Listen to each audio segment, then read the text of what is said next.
making remote presenters look great. Wow, thanks, Amy. During this webinar, we'll demonstrate the importance of adding production value, creative content, and audience engagement to your next virtual or hybrid event. Our team will share tips on how to create a memorable experience so your audience won't soon forget, while also helping to improve your return on investment. The first tip is know your target audience. And we'd like to know a little bit more about you right now, so please share your comments and questions in the chat box. These are some of the topics we're covering today, and we'd like to know, what is your biggest concern with taking your event into the virtual world? Maybe you struggle with technology. Do you need help finding the right tools or AV partners to make it all work? Meeting fundraising goals. Are you worried you won't raise as much money in the virtual world? Audience and social engagement. How do you gain traction on social networks or add gamification to your event? Content. How do you make it interesting, keep their attention, and get them to donate money?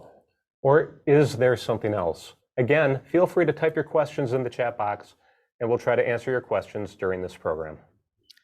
Today, we're talking about the challenges we face working in public relations, communications, and marketing. So what can you do in the virtual world? To start, we know you can still have an event, but we recommend that you think of it more as a television show. Having virtual audiences or presenters not physically together in the same room is not a new phenomenon, or phenomenon. Amy and I come from broadcast news backgrounds. When you watch the news, it's not uncommon to see anchors in the studio, reporters in the field, and video package roll-ins. And during COVID, you've likely seen a pivot to a lot more pre-recorded video and more live remotes to either spread people out or keep people at home. You've seen this in local news, cable news, late night talk shows, award shows, even the NFL draft. And they're all using tools like Zoom for on-camera presenters and guests to easily and cost-effectively join a broadcast from their homes. Seeing what's been done in live television should be the first step in imagining what you can do in your virtual event. If you're doing a fundraiser, look to the classic telethon model as your base to build from, like the Jerry Lewis MDA telethon that was on for decades. Adding the advancements in today's technology, now you can easily reach and engage a global audience and do it all online. So that's how we're framing the discussion today. And we hope that you'll find the same excitement and opportunities out there awaiting for you that we've experienced. Today, we'll present some best practices for your virtual event. Treat it like a live broadcast. Choose the right platform. Use some pre-recorded segments. Keep it concise, seamless, and be mindful of pacing and even transitions. Use audience engagement on social media with online bidding tools, a money raised bug, polls, word clouds. There really is so many ways to go about this. So how do you begin? Start thinking of what you want to accomplish and the objectives of your event, and then think about the content that belongs there. We all know content is king. If you're watching this webinar or have been part of planning any sort of virtual event or presentation, you already know that. But what sort of content will resonate with those viewing your event virtually? That's where knowing your audience is key. So we'll ask, who is your audience? How is your virtual audience different than your in-person audience? And who is your target audience? Is it internal within your organization or requires security measures? Is it behind a paywall or is it external and open to the public? Are you connecting as a local community or trying to reach people across many states or even around the world? If your audience is small with a collaborative group or presentation, or a much larger audience with an emphasis on delivering a message, what kind of engagement are you looking for from your audience? How much are they involved in the program content itself? The goal is to provide something of value to the audience, and in turn, they provide something of value to your organization. Often that goal is to educate, raise awareness, raise money, or recognize and honor the people who have made the success of your organization possible. And if you have a formula that's worked for you in the past, don't feel like you have to scrap that and start all over. Think about the goals of your event and use this opportunity to give it a refresh and consider what you're trying to achieve from another point of view. Good points. For those that have long-standing institutions, you want to start planning your event similar to how you've always done it, crafting all the same important messages, and then examine how much of it translates to a virtual audience. Toss what may not fit, morph what can fit, add something that might be a good embellishment, given the technology you're working with. Yeah, bottom line is you don't have to start over. Take your agenda or run of show from a previous event and tweak it for the virtual experience. Now, how you tweak it depends on how you'll deliver it. So let's talk about the tools available for online delivery. Probably the most important component of a virtual program is the platform you'll be using. There are many different platforms available depending on the type of meeting or event you are planning. So there are video conferencing tools like Zoom that are great for low latency interactivity, PowerPoint screen sharing, and smaller audiences. While there are more robust platforms with live streaming that allow one-to-many broadcasting for really large audiences. It's important to point out that there is no perfect solution that can do it all. There are companies out there trying to develop the all-in-one solution, and great strides have been made over the last 2 years, but the perfect solution still does not exist. Of all the options available online, I like to think of these platforms as different tools in the virtual toolbox. Why would you use a screwdriver as a hammer if you have access to a hammer? So if you'd like us to dive deeper on some of these platforms, go ahead and type those questions in the chat box, and we will come back to those later in this program. Any successful event, whether it's in person or virtual, needs some kind of roadmap, outline, run of show, or script for presenters and crews to follow. You'll normally have an agenda for your meeting or event. A virtual meeting or event is no different. Having an outline or script helps keep messaging consistent and on track. With this roadmap, it's hard to overlook important details. So how detailed should your script be? It really depends on your speakers. Bullets may be okay for an experienced speaker, or scripted out word by word for a less experienced speaker. In fact, having a script with all those details might be more important than ever, as virtual events tend to have a lot of moving parts.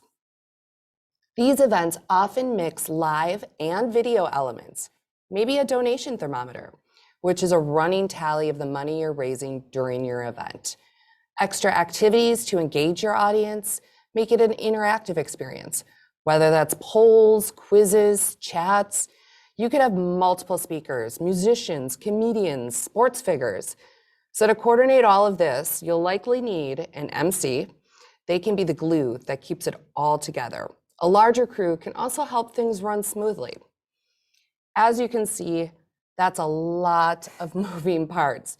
So having a solid plan or script helps things run smoothly, especially now in the era of COVID. Yeah, Amy and I scripted this entire meeting, the one that we're doing right now. In fact, I'm reading these words off of a teleprompter in front of that camera lens.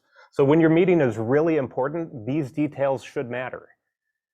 When COVID hit, we wanted to demonstrate some of the capabilities in the virtual event space. This was a time before anyone was really ready to dip their toes in, let alone jump right in. So we produced several of our own virtual webinars to do just that, and we're about to show one now. Here's the first one on best.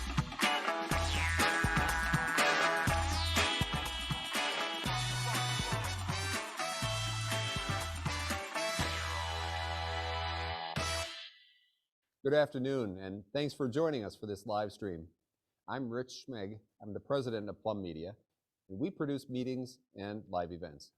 With all the restrictions to stop the spread of the coronavirus, many of us are working from home.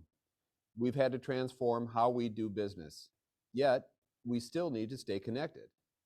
Plum Media can help with that. We have the resources to help you connect to your clients and colleagues and create a better experience than a WebEx or a Zoom meeting. And we also want to help you plan for your future in-person events. And we're going to talk about how we can help make those gatherings successful too. As advertised, we're going to share some tips to help your virtual and in-person meetings go more smoothly. Normally, our live events producer and director, Chad DeQuisto, would be on camera here with me. But he's pretty busy right now directing this live stream. Hi, Chad, how you doing? You'll hear from him in just a minute. To be successful, a meeting needs to convey your message in a memorable way without distracting technical problems. So how do you get there? As a meeting planner, your time is best spent working with your client and doing what you do best. We can take a load off your mind by tackling all of the production details. Let's start with live streaming. We're assisting many of our clients with online meetings right now, like Johnson Controls, Snap-on, and Eversana, to name a few. Live streaming doesn't require a large crew, but it can reach a large, even global audience. So why not just use WebEx or Zoom? Well, your message isn't going to get through if the video signal is glitchy. And if the audio cuts out. And if the audio cuts out and people talk over each other. I was wondering about Can that. I say What something? happens? Where do I What have to happens? go? There is a better way. If having a small crew is an option, we can set up a professional camera and put a quality microphone on your executive or presenter. We can plug into your internet connection via Ethernet and test the bandwidth before we go live. And we can seamlessly integrate slides and even videos into the presentation, like we're doing right now in this presentation. This message can go out globally. There's no limit to the number of participants like you'd have with other platforms. Because we're relying on the internet, the technology isn't always perfect. It still happens to us, but we work through the issues. And speaking of using slides in your presentation, here's our first tip of the day. When you're creating those slides, keep them simple. You want to add to the value of the presentation and not distract the audience. Financials can be the worst. Don't put up columns of numbers. Create a summary slide instead. With a professional live stream, we can also hear from live presenters remotely. My colleague Rhonda helps us with live events. Let's get her input. Rhonda, you there? Yeah, hi, Rich. Hey, good to hear from you. You know, if your presenter is offsite, you can still benefit from a professional live streaming, right, Rhonda? Well, absolutely. I'm in my home in Germantown, the stay-at-home, safe-at-home thing now. So, we can put graphics on screen. You can see my name on screen, just like you would in a news broadcast or something like that. And just like news, we can be together on screen, Rich and I, for example, at the same time. So in a double box, as you see now. So, still pretty cool. Right, it is. You know, Rhonda, one advantage of this style of live stream is controlling the message, right? Exactly. This is more like, think of a really interesting, engaging webinar. It's not that free-for-all web conferencing situation. So that's one thing. We can control the timing and the order of the presenters. You have better control of the message. It's still engaging for viewers. Because they can ask questions, and we're going to invite you. Obviously, we want you to chat in your questions even as you're watching this. You can start chatting in questions as ideas come to you, and you'll see how that interactivity kind of plays out just in a few minutes. And the other thing to point out about the chat feature is that it's moderated Q&A. You have control which questions get sent out, so that's really reassuring too. Great. Thank you, Rhonda. We'll see you a little bit later. It's time now for another tip for live streaming. But I feel like we should talk to the expert here. Chad, I bet you have some live stream tips. I have many, Rich. Here are just a few. First, try to get an Ethernet connection with dedicated bandwidth for live streaming. Having the wired connection is much more reliable, and sharing Wi-Fi with hundreds of guests can deplete bandwidth needed for a clean video stream. Upload speeds of 10 megabits per second are recommended for HD video, but it never hurts to have more headroom available. Second, schedule a time with your vendor to test the video stream in advance, like during a site visit. Most issues are IT related, so it's best to identify any potential problem areas that need attention as early as possible.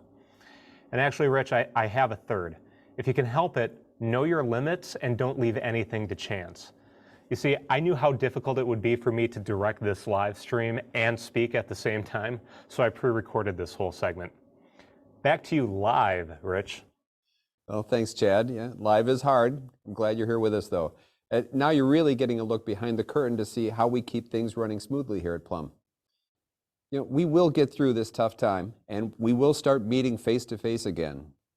Let's talk about what it takes to make an in-person meeting go smoothly. The need is the same. Effectively communicate your key message in a memorable way and do it without distracting technical issues or mistakes. Now, some meetings require nothing more than a projector and a microphone. It could be a simple AV rental, and we'd be happy to help with that. But that's only scratching the surface of what we do. When your event gets bigger than that, Plum can help. Like when your client starts adding more people on stage and your audience increases from 100 to 1,000. We've produced small events and big events in venues all over town: hotels, convention centers, universities, and museums. We produced the first event at the Fiserv Forum before they officially opened in 2018 with the Killers. So I guess we were the opening act for the Killers. So how do we help you? We start with organization. We coordinate with the venue on all the labor and the gear that's required for your program. We know the right questions to ask and anticipate issues that might come up later. And on the day of the event, we deliver an efficiently run program. Again, as a meeting planner, your time is best spent with the client, and we take care of the intricate technical details so you don't have to. Now, also take into consideration that there will always be last-minute changes. Many of us at Plum have broadcast news backgrounds, so we're used to it. Let's bring Rhonda back. Rhonda, you were a news producer for how many years? I was in news for 7 years, much of that as a news producer. That's the right answer. All right, so how does your news experience come in handy when you're planning a live event? Yeah, I mean, there are so many similarities. A live broadcast is really kind of like a newscast. I mean, and you as meeting planners know you have a run a show, or you have an Excel spreadsheet telling you what happens at the venue and what timing people need to be there. It's kind of the same in a live broadcast. We have a cue to cue run a show that we're going down, and it lists what needs to happen in the show minute by minute. And just like with breaking news, we're ready to juggle. We are ready to quickly react to changes so that your audience has no visible disruptions. They don't see it. We're handling it behind the scenes. And hey, I have a tip for you. Can I do a tip? Sure. Go ahead. You're pretty excited. All right. So one key to making your show run smoothly is allowing enough time during setup. That means maybe an extra hour before a small show. For a larger show, obviously, it could be days. And why? Well, we have to allow time for unpacking, running cables, hanging lights. And then we do a tech check where we check all the AV connections and everything and troubleshoot any issues well ahead of go time. So, for smaller setups, maybe that's an hour. But for larger setups, it could be days, Rich. And if you think it's going to take an hour to set up, allow 2 hours. Just give yourself a little extra Right. time. It's better to hurry up than wait, right? You don't want to rush at the last minute. All right, Rhonda, well, thank Exactly. you very much. I appreciate that. All right, imagine this. Your meeting is about to begin. When the lights go down, is there a meeting opener video to capture their attention? Here at Plum, we're content creators. We have producers, videographers, editors, and graphic artists on staff. Our team will come up with a creative idea and produce a video that coordinates perfectly with your theme and messaging. And because we have video and events people under the same roof, nothing gets lost in translation. The same graphic artist can create the animation for your opening video and the slides during the show. When the featured speaker takes the stage, we can make sure they know the right things to say. Plum can help you write the script for the show, and then it can be delivered using a teleprompter. Here's a teleprompter tip. Using a teleprompter helps with the timing. It keeps a presenter on track. We're using it now. You didn't think I was ad-libbing this whole thing, did you? We can also book the entertainment, from keynote speakers to bands and dancers. That image on the right was a Cirque du Soleil type act that we booked. And live streaming is a great interactive add-on to any in-person event. Your meeting in Milwaukee can go out to a global audience. And Plum can make sure the quality looks and sounds just as great online as in the room. We can also add audience engagement tools like a moderated Q&A or live polling within the presentation. Would you like a little taste? Let's see how all this comes to life.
We understand that not all live events need to be big productions, but every meeting should effectively communicate your key message in a memorable way and do it without distracting technical issues or mistakes. That's right, I couldn't agree more. The best way to deliver your message in a meaningful way is without the technical distractions. We have a first from Teresa. Says, as a government organization, we've done a lot of Facebook Live events through Zoom to provide info on COVID. What other platforms might be better for this purpose? Well, I would say go where your audience is. If your audience that you're trying to reach is on Facebook, go to Facebook. I mean, Twitter, Instagram, they're all really great social media outlets where you can get your message out. Absolutely. I mean, it's the way that you communicate that ahead of time. So, yeah, if people are already part of a newsletter, you can reach out to them that way. You can simulcast too.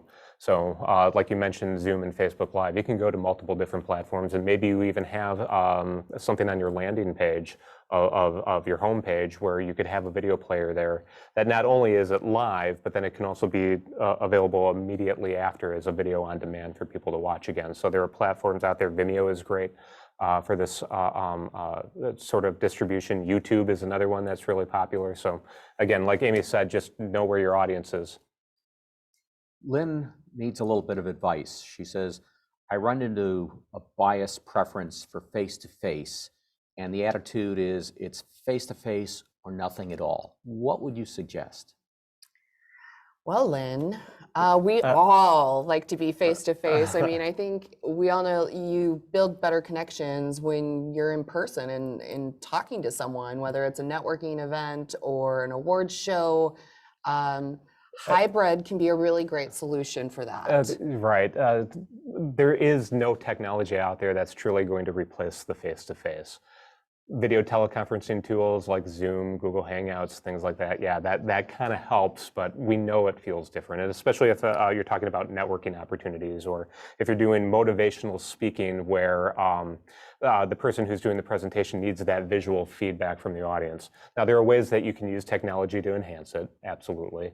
Or as Amy said, there are hybrid events too. So where we see this going is you might still have your ballroom experience where you have an audience there, but you're still reaching a much larger audience in the virtual world. And that's one of the opportunities that a lot of our clients have realized now in this COVID world, is there are so many more people that otherwise wouldn't have done the travel to be in person, that still wanted to be a part of the presentation or a part of the event. And again, you know, I'm going to go back to television as the example. Late night television, you know, or any talk shows where you have an in-room audience, but they're still hitting millions of people who are watching the program to be entertained, to be informed. Just now that you have these tools at your disposal here, I think now is the time to take that opportunity. And I would say, Teresa, in real time has already said, yes, we embed on our website as well as post to YouTube after. Oh, sure. Sure. Absolutely. And again, tease ahead too. If you want people to show up, you know, any way that you can communicate that out. So you can set up events on Facebook as well, set out reminders. Again, if there are email correspondence, daily or weekly newsletters, there's so many ways to reach people and then direct them, you know, to one of those landing pages. Yeah, and do it early and often. Early, often. Yep. Yeah, you can't remind people enough. Life is busy enough. Yeah. We need those reminders. So that's right. Thanks for the questions. That's great. Thank you. Keep them coming. Many events were canceled and postponed in the last 20 months due to COVID. As a result, many nonprofits lost critical funding. However, we'll show you in this pre-recorded webinar how some of our clients pivoted to grow donor support virtually.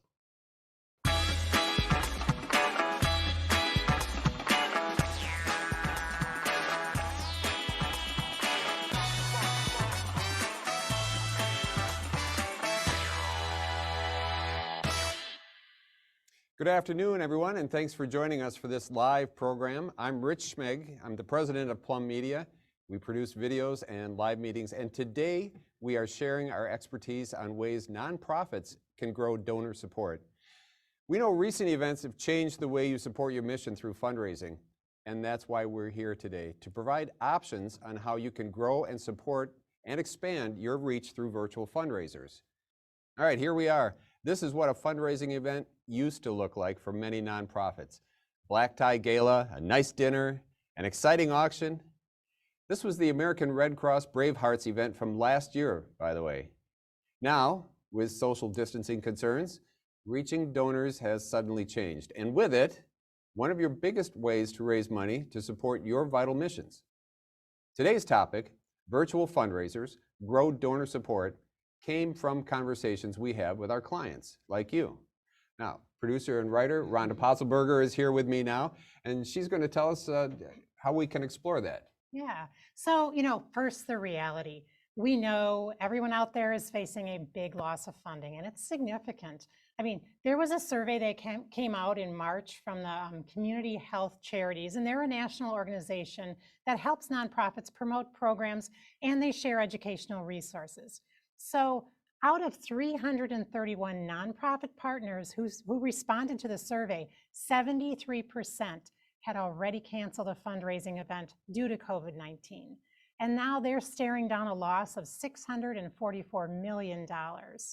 Here in Wisconsin, that came to about $11 million in lost donor support. So yeah, that hurt. It does hurt. So what do you do? Yeah. Well, what do you do? Well, we adapt from this black tie, affair, and let's change it up, people. Change it up. Let's go from the black tie experience and the fancy ballroom. Roll up our sleeves. I'm keeping the glass. Me too. I got this one.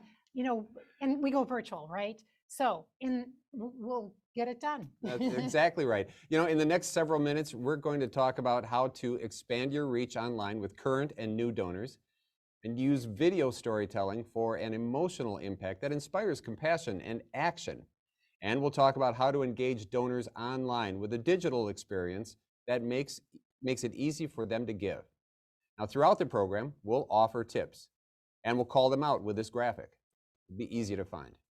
And just a reminder, when you're done watching this program, you can check out the resources page that we set up to access previous programs and other useful video clips, and some helpful links as well. So let's get started. How do you begin to expand your reach and grow donor support through virtual fundraisers? Rhonda, what's the answer? So, challenge and adversity, that breeds opportunity.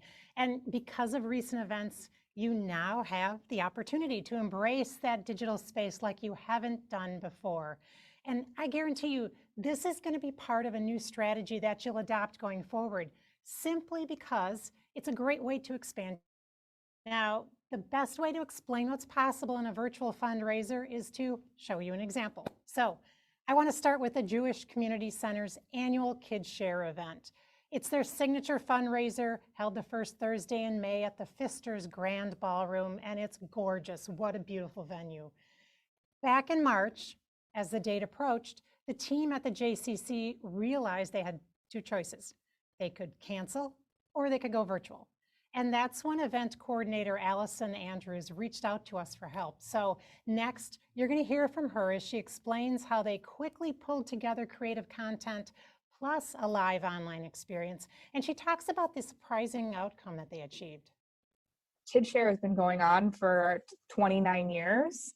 And there's things that, we just need to move forward and change and adapt to the way that times are changing. So this year, I felt like we were able to engage more people because they didn't have the barriers to attend our event. Welcome to KidShare 2020. We've been waiting a whole year for this night. And thank you, Scott Yauk. We actually accept your paddle raise from last year already. So here we go, ladies and gentlemen. It's and so we wanted to make sure that people were engaged. Before our event, we had sent out before the event email with the link to watch it. We encouraged people to dress up like they were going to KidShare. Let's go ahead and take a look and see what we're looking at here.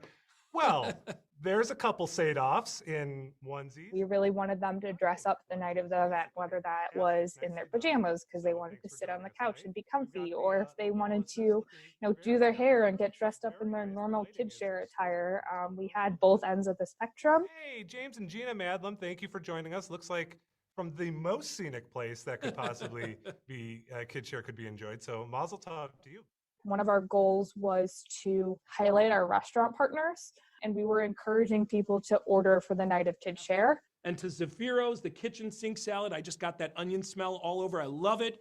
And We also provided people with a printable placemat that was kid share themed. It had a QR code of how to get to the auction and how to donate. It had how to support our restaurants and all our sponsors. Well, our dinner tonight is pretty spectacular. I want to recognize our friend Scott Shelley, who has been at KidShare from the start.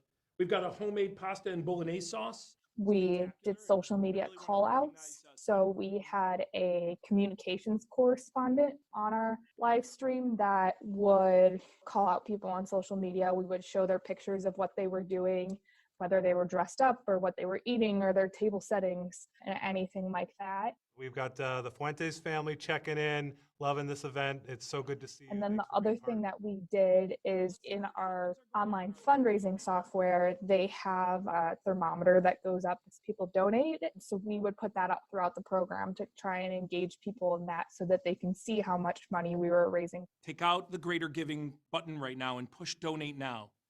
You push the button, more kids go to camp. Our auction has been all through people's phones for the past few years. So already a portion of our event was already technically online. So then it was just thinking creatively about, how else could we make our event run through our event software?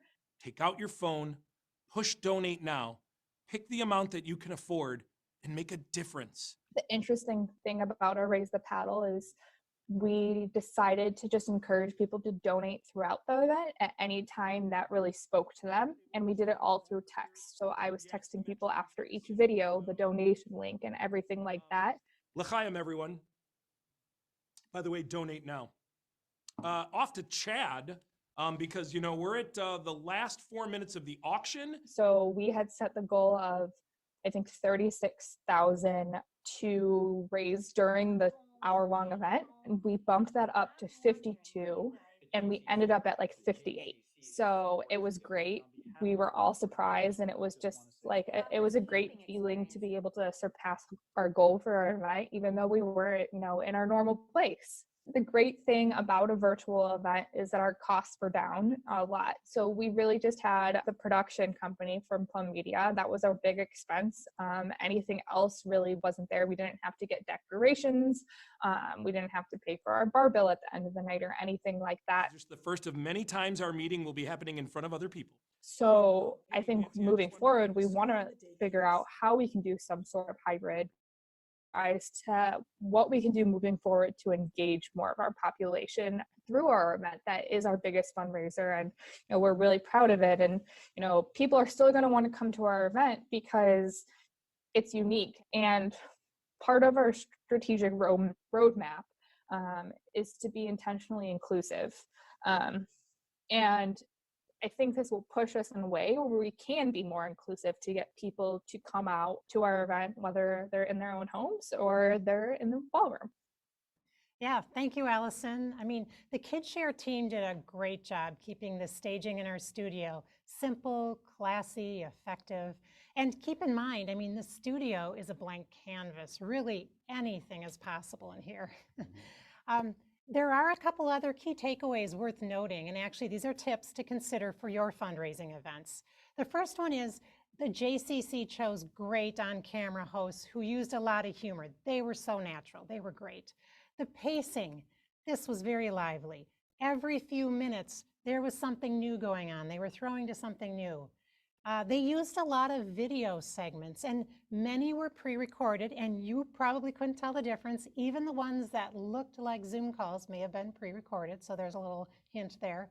Restaurant sponsors, what a great way to connect your audience to some great sponsors and then dine together while the event is going on. They also added media posts to the program to bring the audience into the live show so you knew it was happening. The posts were happening just as the show was going on. And then finally, they used an existing online donation app that they already had and kept the tally for donations, and we simply showed them on the screen. So, you know, Rich, we'll talk more about technology options a little bit later with Laura. But, Right. Well, exactly. And, you know, what I find interesting about what Allison had to say is about the future. She said she plans to incorporate virtual into upcoming events, even when she does return to the ballroom and bring people together in person. And the reason is virtual can help grow and reach donors who may not have participated otherwise. The more people you can get in, the more money you can get. And really, that's what you're going after, right? Yeah, and that's the weird thing that we're getting into now in the virtual space, but we're going to kind of help you talk through it. Exactly. So next we want to talk about another example, and this one demonstrates our second topic, using video storytelling to make an emotional connection between donors and your mission. Yeah, we're going to talk about the Red Cross and their Brave Hearts fundraising event, and they honor heroes in the community. These are people who saved lives. Lance Miller on our staff helped craft these emotional videos that were used on the Red Cross's online fundraising events. Lance?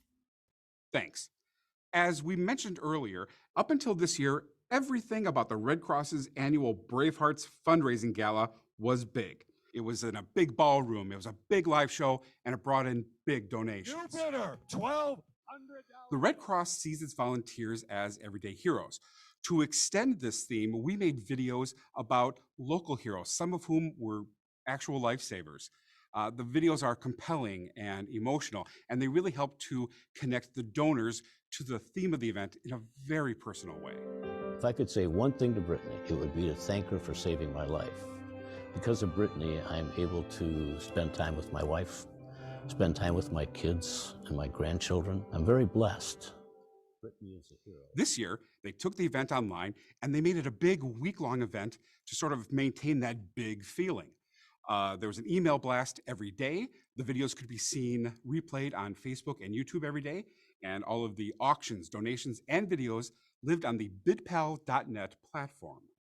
And now we're joined by Jen Allen of the American Red Cross of Wisconsin, who's going to talk to us a little bit about the challenges of going virtual. Thanks for joining us today. Yeah, of course. Happy to be here. Please tell us about the pivot you made from a live event to a virtual event. What are the challenges? Yeah, so we made the decision to shift our virtual Bravehearts event from in-person to virtual about 6 weeks prior to the event. So we had a lot of the components that were already going to be taking place already set in stone. So what we decided to do was we took all of the components of the event and actually shifted it into a week-long event. I think that by doing it for the week, it made it a little bit difficult to keep our audience captive and participating day in and day out. So I don't know if we would do that necessarily if we had to host the event again. We also saw specifically, like with our live auction, that is part of the event that's super interactive and has a lot of engagement within the audience. And by not having people together in the room, we saw a little bit of a hit with those numbers. She's not just a one-time hero. She is a hero for a lifetime. You use a lot of storytelling in your event. Tell us, how is that an effective way to serve your campaign? So with our Bravehearts event, the core of the event is our local heroes and honoring those individuals who are making an impact on the community. So by being able, instead of just having to tell their story, but actually be able to show it with the video component, I think it just makes it a lot more impactful and it does a better job of really engaging the audience with their story. How did you retool your messaging for this broader audience? Yeah, so what we decided to do was have kind of like a daily update email that went out and it highlighted the different hero, it highlighted a sponsor, and it highlighted an auction item. So we tried to make everything as bite-sized as possible so you could just take a look at everything that you needed to in one place. With so many different distractions and everything going on, we really had to condense the wording, we had to condense the videos just to make them a little bit more punchy so that when you were looking at it, you felt the need to actually watch it all the way through. Is there anything surprising that you learned from this whole experience? I think that it was really surprising for us to see the level of engagement that we had from our participants.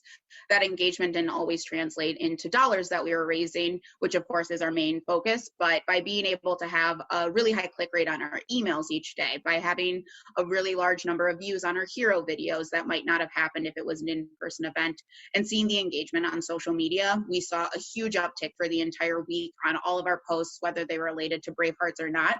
So I think that it brought engagement to the American Red Cross up a lot, and that was something that was really exciting for us. And how did you change your strategy given that you have this new broader audience? Yeah, so we made our event free so that we could have more people participating with it. So all you had to do was go on to our online website and register. And like I said, there was no cost. So it opened it up to people that were across the state, whereas typically our event just has the people who are located in Southeast Wisconsin due to the location. So I think that we saw a wider range of people participating, but the actual buy-in that they had to the event wasn't as high. So where they would typically be participating in the auction or maybe making a donation as part of their event attendance, we didn't necessarily see that since they didn't have to pay and they didn't have anything invested in it. Where do you see the future of virtual events going? I think it's been really interesting because we're kind of seeing the playbook for virtual events being written right in front of us. So back in March, when we had to start making the shift to these sorts of events, people were really learning by trial and error. Whereas now we've seen quite a few of these events take place. So we're starting to kind of learn the best practices with it. So I don't think that there's any way that virtual events will completely replace in-person events in the future once we're able to safely meet again, just because there's so much impact with having a community around you in the same room and just kind of the magical feel that you get.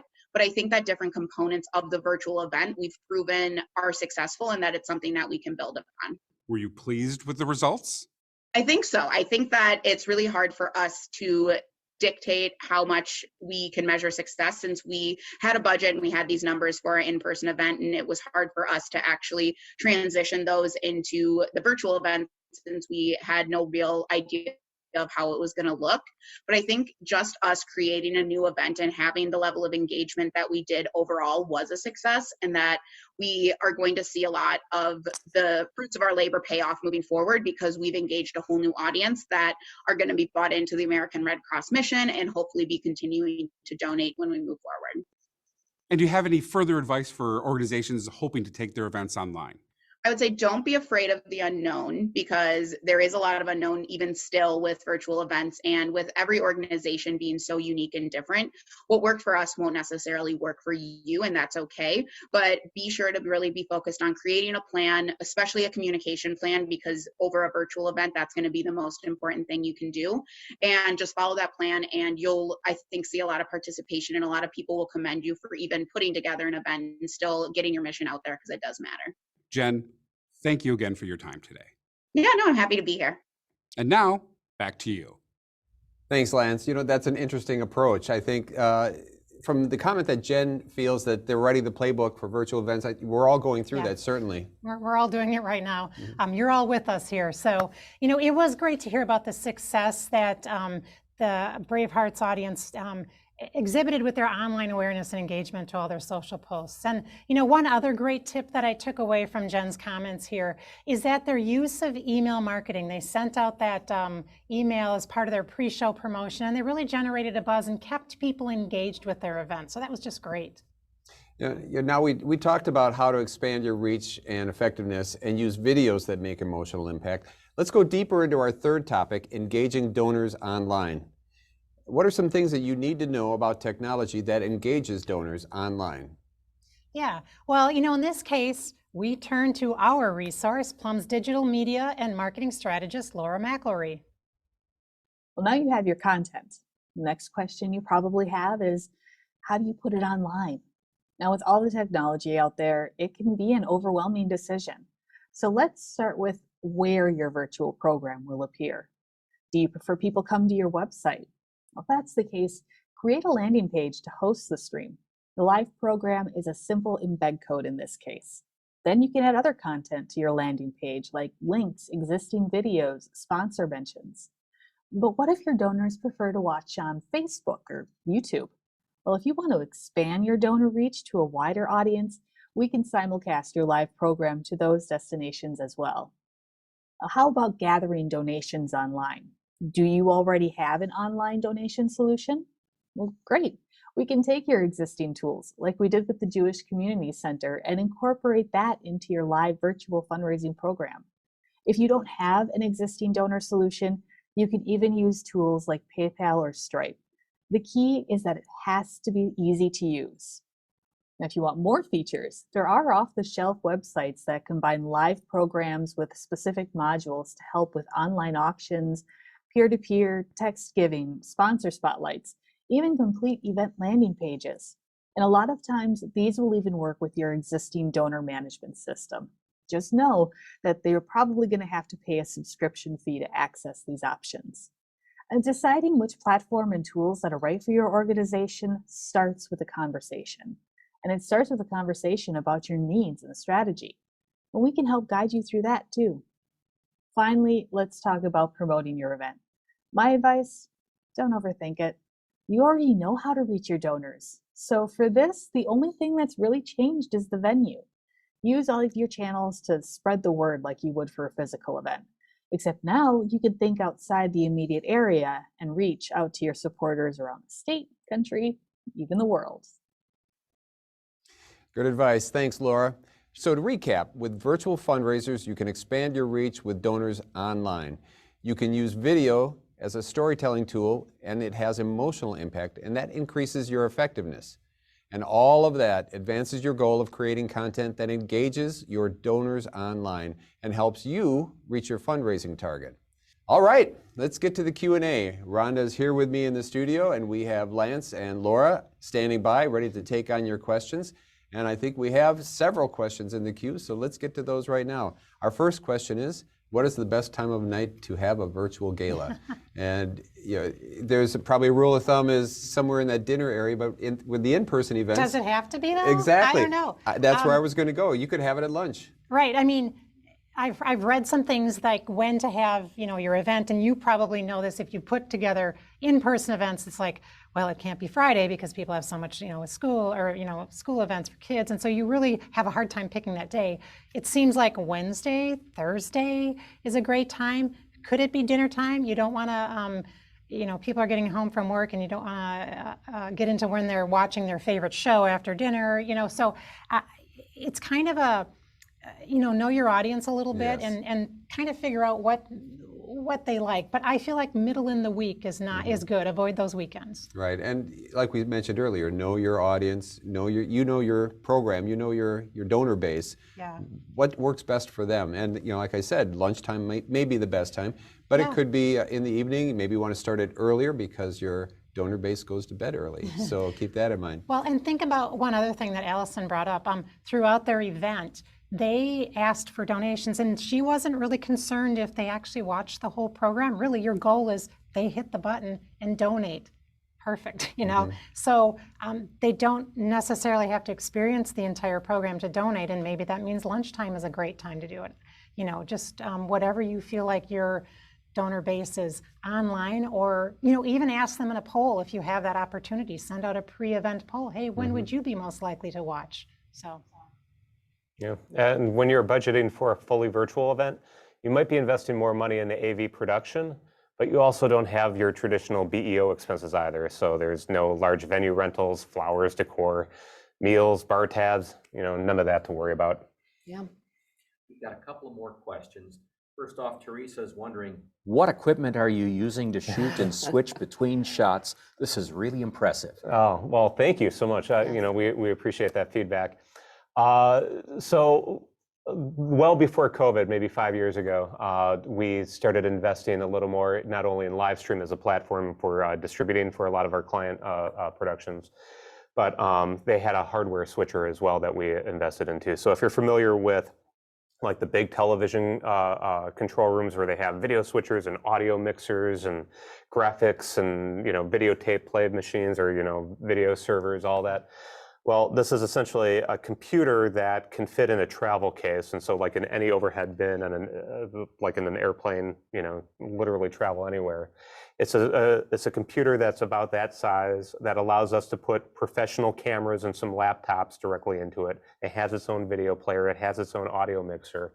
And so it's relatively condensed and works great for meetings like this, meetings of this scale, because we can do a lot of the things that you see in television, but in the corporate world, nonprofit world, things are typically at a slightly different pace. And so the idea of taking all of that and kind of, whittling it down into something that you can take literally anywhere to enhance a project has really been a big part of our business strategy here that has helped us. And especially when it was time to transition into COVID, we've already been doing it, so we were ready. Great question, thank you. I hope that answered your question. Yeah. There are other cloud-based solutions out there too, I should point out. So it isn't just live stream. There are certainly other video switchers out there. There are AV vendors out there that can supply this gear for you as well, depending on the size and scale of your program. And if you are trying to do something yourself, there are cloud-based solutions out there. StreamYard is one, for example, where you can bring in virtual webcam sources and screen sharing and still give it that kind of nice polish, similar to what we're doing here.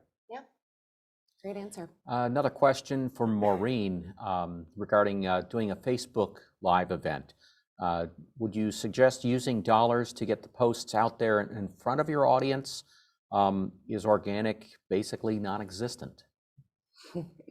Well, I wouldn't say that organic is non-existent, because if you already have the buy-in, right, then that you can reach your audience, and especially in the social media platform. So there's definitely value there, right? Yeah, good point. If you already have a built-in audience, organic may be the way to go, but I would always recommend boosting, because then you can really target your audience and target the audience you want the buy-in from. Sure. So definitely boost if you can, and it's a short period of time to do so, and typically pretty cheap. Yeah, I mean, it's not terribly expensive. It's not going to break the bank. But again, it's about your target audience. Who are you trying to reach, and what's the best way out there? And so boosted posts on Facebook might be a strategy for your event. Yeah. Anna's got a question, just popped in. With half in-person, half virtual events, what are some of the best tips to keep in mind to make sure the virtual members feel included as well? Oh, like gift packs. Yep. So we've had a lot of, we've had some events where, say, dinner in person at the event, and then you send a gift box out maybe a week prior to your virtual participants or attendees. Yep. And they get to enjoy the same meals or even food delivery if it's local. So like if there are different restaurant partners in town, we've had that as well. In terms of the actual presentation itself, at this point, if you're up on stage, you're really playing to two audiences. Yeah. So what we remind a lot of our presenters is remember where the camera is, because that camera lens, you're making direct eye contact with the other people on the other side. And you really want to make that connection. So that's another tip that we share. And if you want the people virtually to feel a little more included as well, consider more than just one camera angle. So often we'll have multiple cameras, and especially if we can get wide shots of the room, or if it's a meeting where there's Q&A from the audience, you have the reverse camera angle so the people at home can see the people in the room that are asking the question. And then you're also adding in other online engagement tools. So like in Zoom here, we're using chat as a way to get your questions so we can respond to them here in real time. So absolutely make that a part of your hybrid event. So if there's a Q&A portion, you can take some from in the room and also some from online. Live polls, people in the room can do it on their mobile devices, while people online can also do it right there off their desktop. And you can start to get that feedback and engagement. So there are certainly many, many ways that you can engage both audiences, and the people at home still feel like they're included and that they're part of the party. Yeah, great points. Same with auction items as well. Maybe you have a live auctioneer in the room, and then you're doing online auction simultaneously for that virtual audience. And the online tools have even worked great for in-person events. So the idea of bridging that gap between the two, where people can do things on their mobile devices, really organizes things too, from that sort of fundraiser perspective. Linda wants to know, Can you provide some tips in preparing for live news conferences? Live news conferences. Yeah, we both used to work in broadcast news and did. together as well. So preparation. Now, how about this? Tell us, are you talking more from the technical side or more from the presenting side? Because I would assume from the presenting side, you're going to have your list of bullet points and your speaking notes and the things that you certainly want to get across at a press briefing. If you're talking about the interactivity, you certainly want someone that can serve as a moderator. So just like if you're taking questions from a pool of reporters that are in front of you, you want someone to be able to manage the traffic flow of questions that are coming in from online too. Much like Patrick, you're doing a fabulous job I today. was going to say, Yes. just like I'm the traffic cop right now. Absolutely. And then from the technology side, it really comes down, I mean, there are simple ways where you can get a camera out in the field and stream directly from the camera to whichever platform that you're trying to reach. So it doesn't need to be a really big crew in order to do this. And in some respects, some TV stations will do what's called a pool feed, where there's really just the one camera there anyway with the one audio source. But then that's being fed out to all the different TV stations or anyone else that's picking it up. So you don't have hundreds of cameras there. There are certainly other ways that you can achieve it. So I'm hoping that answered your question, but if you had something more specific. I would say from the PR side of it, don't put up a spokesperson that isn't comfortable in front of large groups of people. Yeah, that's a big one. Yeah, go with someone who's well-spoken and can really make those decisions on the fly, because you're gonna have to divert and pivot maybe if you get a question you don't necessarily want to answer. Right. And don't wear too tight of stripes or patterns. They bounce on the screen and they dance and it becomes very distracting. So those would be my PR related. Linda says, thanks for the tips. All right, cool. You're Good. welcome, Linda. Thanks Great. for the question. You can reach a new and larger audiences worldwide by taking your event online. In this last pre-recorded webinar, we're going to show you how recognition events can still be done safely and still be entertaining.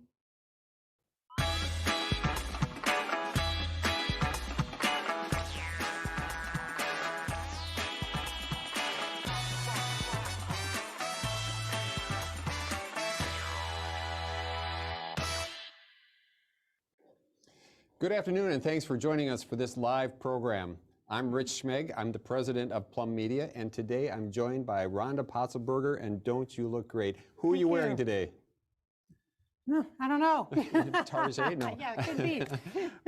Well, we're glad you could be here for this beautiful gala affair. And today we're going to get to talk about one specific type of live event that is taking on a whole new look these days.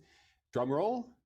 And the award goes to virtual and hybrid recognition. You know, the red carpet treatment looks a little bit different this year, much of it virtual. And we're going to give you insights on how to make it memorable. Now, who can blame us for thinking fondly of the good old days when we got to celebrate together, everyone all together in one beautiful ballroom, the elegant table settings, and the spectacular staging. All of that devoted to honoring outstanding achievement. For many of you, planning these events and seeing everything come together was just as exhilarating for you as it was for the honorees, right? Yeah. Now today you're asking yourself, how do we recreate that dazzling occasion in a virtual venue?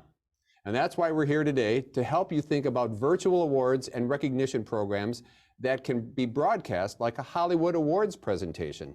In the next several minutes, we'll show you how to celebrate achievement, build a virtual experience, and expand the spotlight on your honorees.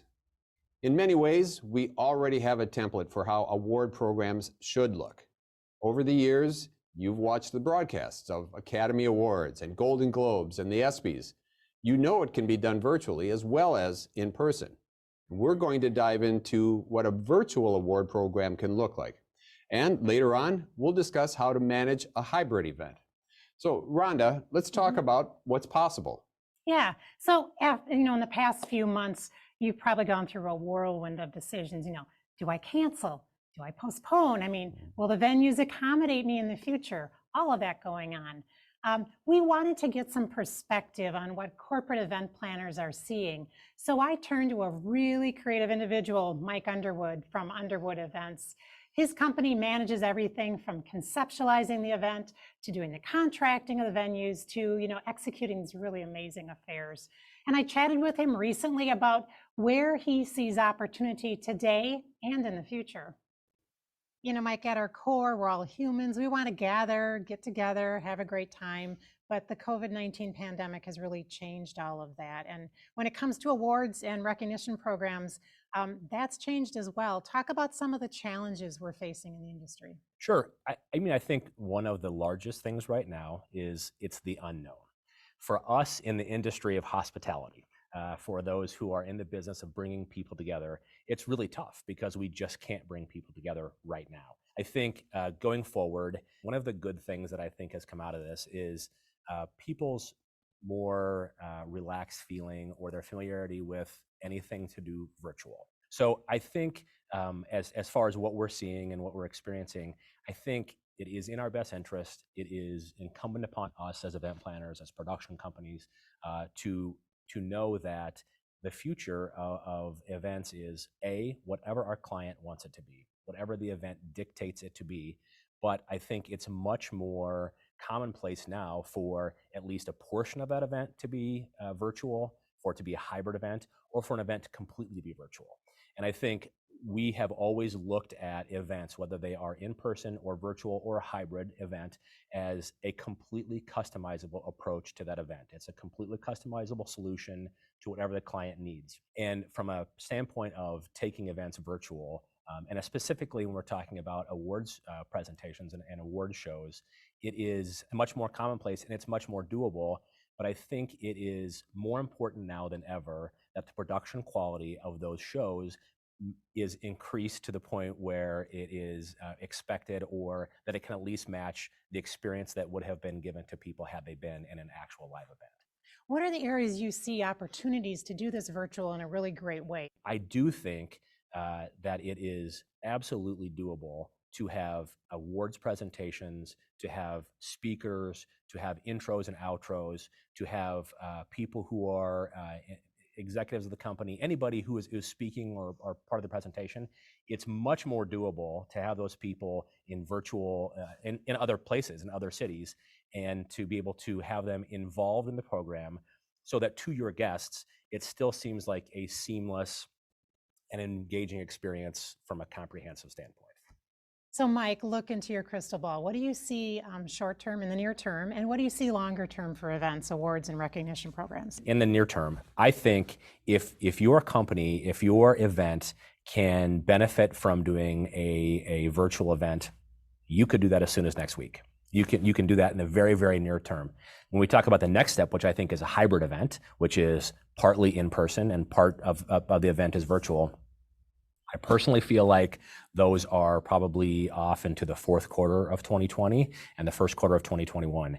And then I think when we're talking about returns of actual live in-person events, those things that are near and dear to our hearts, I think we're talking about those probably returning in the second or third quarter of 2021. We'll hear more from Mike later in the program about where he sees opportunity with hybrid events, meaning where we combine the virtual with the in-person shows. But first, we want to dive into virtual events and give you tips and inspiration on how to celebrate achievement. No two programs are the same, but here are some ideas to consider for your award program. First, hire a professional host or an MC for the event. Now, this is an actor who is very comfortable in front of the camera and can keep the energy level up and be that common thread throughout the program. Feature live guests. This is a great role for your executives. They can interact with the host and yet not feel as if they need to carry the entire program. They can join the actor in the studio or they can appear remotely. And also consider hiring a keynote speaker. If your company culture likes to combine recognition with learning and self-improvement, this is a great way to get an engaging presenter on camera. And some recognizable names are offering special fees for virtual-only events. And there are some interesting options for short pre-recorded videos from celebrity guests. Those are great tips, Rich. So I have a question, kind of a poll. If we all took a vote right now, I would guess everyone's favorite part of an award and recognition program is the cocktail reception, cocktails. right? Yeah. So while it's hard to recreate in-person experience like that, you can use video conferencing tools, for example, like Zoom, Google Meet, and Microsoft Teams to kind of create breakout rooms. You could ship each attendee a cocktail kit ahead of time, and then select an executive host to be the conversation starter in that breakout room, or you can even hire a professional bartender host. If your company likes to conduct business along with their celebration, use those breakout rooms for brainstorming strategy. And, Laura will talk more about that, and we'll get to her in just a moment. And then that'll be great. On the other hand, if this event is all about celebrating the accomplishments of your honorees, then make it personal. Here's one way you can do that. During registration, gather quotes from the honorees themselves. Ask them who inspired their success. And then, as they're crossing the virtual stage, show their quote on screen along with their photo. And here's another idea. Encourage people to congratulate winners by using the chat feature on the side of the player. Some of you have chatted in some nice comments about our program, and we appreciate that. Keep them coming. And those real-time comments can be displayed on screen when the professional host puts their name in lights. Yeah. You can even add commercial breaks to your program, create some funny, humorous 30-second videos. These could be vintage clips. Dig in your old company commercial archive, see what you have. Or you could have your teams back in the home office self-shoot some videos, for example. Right. Now we are at the grand finale. Yay. It's time. Go. It's time for your big winners to cross the stage and for us to hand them their hardware. A shiny gold statue or a crystal paperweight, whatever it might be. In a virtual program, you can still make it special. You could hire a celebrity announcer or someone who does impressions to voice the winners' names. This can all be pre-recorded too. And as you announce the names, you could show a short personalized video for each winner. And if these big winners already know that they're being honored, then have them record a short acceptance speech that we can play during the virtual program. And those are just a few options. There are many, many more. And you can use these to add interest to your program. Right.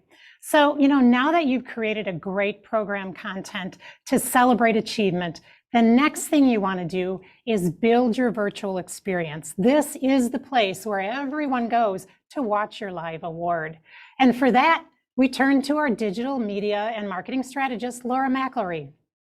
If your event is public, it's good practice to simulcast to multiple locations like YouTube and Facebook. That way you can reach your audience where they are. And it's also important to have a central location where all of your event assets are going to live. It's like a virtual venue. I'd recommend creating a custom landing page or a website specifically devoted to your event. It can be done on your company website, or if your event's private, on a discrete landing page with login requirements. The main purpose of this page is to spotlight your video player for the event. It's your virtual ballroom, so give a prime real estate near the top of the page. Then start building out the little extras. This is like the centerpieces on a table or banners in the reception hall. Add the items on the page that help make attendees feel more connected and reinforce their achievement. Here's an example. You could feature nominee or award winner biographies on the page with the program agenda. If your honorees receive a trophy at the in-person event, give them a link to a company store where they can choose their award. If your program agenda mixes business with recognition, there's a couple of options for that. One is to discuss business as part of the agenda in your virtual ballroom. Have attendees chat in questions during a Q&A session. Actually, a lot of virtual attendees prefer this option. Now, if your breakout sessions are intended to be collaborative or brainstorm sessions, then invite people to leave your virtual ballroom or main video feed. Make sure you put links on your page to tools like Zoom or MS Teams. They're simply buttons or tiles on your landing page with meeting links. As they're leaving the virtual ballroom to attend a breakout, remind them to return when the breakout session ends. If your award program is open to the public, incorporate social interactions with a hashtag. You can use Instagram or Twitter feeds. And if the event is private, the same thing can be accomplished with an internal chat. When you're inviting people to your event, You can still send traditional paper invites. Just make sure you include the web page or a QR code. If you need a registration site for your meeting, include that too. If you're not sure how much of this to include, think about the amount of work that you put into the ballroom when you're hosting an in-person event. Then expand on it. That's the amount of detail you should put into your landing page or website. And then you can use that page to guide your attendees through your virtual experience. And we'll make that experience a great one. Thank you, Laura. So next, we want to expand and explore opportunities to expand the spotlight. And by that, I mean broadening your reach of your award program. You know, virtual is a great way to include family and friends to share in that honoree's big day. I mean, share that link to the live broadcast. And this is probably the biggest benefit of virtual events, and that will not fade away once we return to in-person programs. So instead, many meeting planners see hybrid events, meaning virtual with in-person, as the logical evolution of award and recognition programs. I talked more with Mike Underwood about how venues are accommodating future events and what that might involve. When you think about the spaces, the ballrooms, how are those venues kind of accommodating meeting planners during this COVID-19? And what are they doing? What are they offering? What's the possibility? Yeah, I think many hotels, event venues, conference centers have put together contingency plans, plans that when a client brings a concern or an event to them, they can say, this is what we're prepared to do. This is what we've been thinking. These are the plans, the steps we're going to take to make sure that your client and your client's guests feel a level of safety. I think the biggest feeling of safety is going to come from space. I think venues that are smaller venues just are not well suited to be able to have an audience of 400, 500, 600 people spread out in a way that it gives those people a feeling of comfort when they're traveling to an event. Now, from a production standpoint, what that means is, let's say you have an event that with 500 or 750 people. Those normal people would have been compressed into a right-sized space. But now if you're taking that space and you're doubling it or potentially tripling it so that your people can be adequately spread out, now you're talking about maybe instead of one stage with one scenic backdrop and one place where all the information and the presentations are emanating from, maybe you do 3 smaller stages. So everybody in that room feels engaged and they feel like they're part of the program. So there are ways, I think, to make these much larger spaces that we will have to use feel more engaging to the audience. How do you see a hybrid experience coming together where you are together in a ballroom, maybe in a different smaller group setting or what have you, fewer people, but also incorporating virtual? Yeah, we've always been a fan of any kind of a live event where hybrid event, virtual event, where there are a lot of things happening and originating from different sources.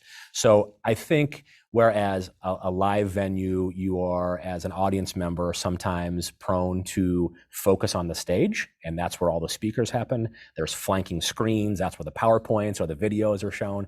I think to make an event that is either predominantly virtual or hybrid seem more engaging to your audience, you will have to think smarter about how to make sure that people in the room and the way that those messages and speakers are communicating to your audience are done in a more engaging way. And so that might mean screens around the room. That might mean more meeting sets. That might mean something where people, move from one space to the next and you use a building more effectively. Wonderful, Mike. Great insights. I do appreciate you taking the time. Thanks for having me. Rich, Mike talked about venue spaces. I mean, what do you see happening from hybrid events from a production standpoint? Well, with a hybrid program, it's critical for both of your audiences, the ones that are in the room and the ones who are watching from home, and making it engaging for both, which is not an easy job. First, let's talk about the audience in the room. With physical distancing, you need larger rooms so you can spread everyone out. Or you have to have fewer tables if that larger room isn't available. Now, to better engage the in-person attendees, think about the room layout. Instead of a single stage at the end of the room or the side of the room, there might be 3 or 4 stages sprinkled around the room, giving everyone a front row seat. And keep in mind, adding stages means looking carefully at cameras and lighting and sound. Now, for the virtual audience, plan to stream the program so everyone can be part of the festivities. Streaming from a smartphone isn't high quality enough for home viewers. You really want close-ups of the winners so you can see their excitement, and wide shots of the stage and the room, just so you can feel the energy of the room. And plan to include a few cameras in your production so everyone can see all the action and watch as your top executives announce the names of the winners who couldn't be in the room. And these cameras will do double duty. They'll be used on the screens in the ballroom for the in-person audience, as well as for your virtual audience watching from home, making the experience exciting for both. If it's possible, schedule several smaller events throughout the week. Now, each group can be divided in some logical way, and the content can be tweaked with graphics and scripting to make each feel more special. Just because it's virtual or hybrid doesn't mean you have to lose any of the glitz and glamour of the award ceremony. The red carpet arrivals, step and repeat photo ops, and backstage interviews can go out to the virtual feed so everyone is a part of the program. Or you could develop some roll-in videos with names or photos of the winners so the virtual audience feels special and connected. So, producing a hybrid event is really combining the best of virtual with the best of an in-person event and doing it safely in a way that makes all the attendees feel comfortable. Yeah, and that's so important. You know, when it comes to your virtual or hybrid event, it's all about celebrating achievement, building a virtual venue to complement the in-person event, and then expanding the spotlight to share that big moment with family and friends. All right, let's get to the Q&A now. Let's bring Rhonda back. Rhonda's right here with me, and let's get Laura with us. There she is. Hi, Laura. Hi. All right, and the first question is, how is Plum able to assist with pre-recordings and theming for a virtual event, mixing live and pre-recorded content while maintaining social distancing? That's a great question. Rhonda, you want to give everybody a little insight into what we did today for this program? Yeah, I mean, we love pre-records whenever you can, because you can control the message and have a chance to go back and, let's say it was not recorded correctly, or I made a mistake, I stumbled. And we have a lot of experience. Let's say you have an executive who, excellent, at a big, he's in front of the live audience, he is soaking it up, loves it, but for whatever reason in front of a camera just feels a little uncomfortable. We know how to coach them through it. And social distancing, physical distancing right now, it involves maybe even capturing a web camera interview, but we coach well enough so that the lighting and his position of his camera and everything looks really good and as crisp as possible, and that he's giving that delivery or she's giving that delivery in the best possible way. So those pre-records take a little planning in the background, but in a live program like this, and Rich will attest to it, for instance, when we rolled the interview with Mike Underwood, it gave us just a little chance to get a drink of water and kind of regroup and talk about something. So that takes the burden off your live presenters as well. So roll-ins are great. They let you take a break and make the show look effortless. Mm-hmm. And in terms of social distancing for the people who are live in the program, at the end of the program, be sure to take a look at our wide shot. You'll see that all of our crew are completely separated from one another. So we're doing our part here to keep everyone physically distant. Rhonda and I are not as close as we appear on camera, especially when we're in the box here. It's like the rear view mirror. I'm just kidding. And I'm on a different floor. Yeah. But still here. We like, well, Laura, thank you very much. We appreciate your comments today, your insights, and Rhonda, thank you again for yours as well. And thanks to all of you for joining us today for our program. We're going to post everything that we discussed today on our resources page, so be sure to check that out. You can watch our previous webinars there with topics like making your presenter shine, and virtual trade shows, and virtual fundraisers. So please go to our resources page and check those out. Also, another reminder, there's also a link to our podcast, Close Up, Decoding Video Production for Your Business.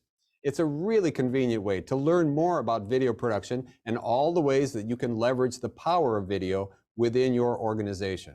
You know, our videographer, Bob Gregory, took our nice 4K F55 camera to go capture the fireworks over Milwaukee a few weeks ago. You can see his rig right there. That is amazing. We're going to leave you with that great footage. Thank you.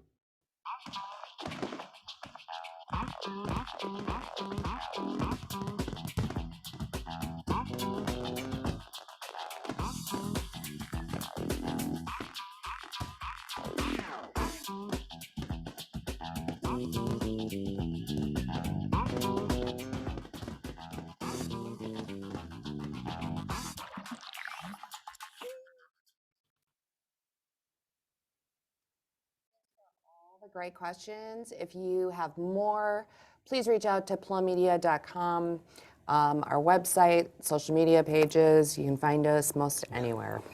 Hopefully this was very helpful for you today. And our thanks to PRSA Midwest District for inviting us to share our experience and our tips with you.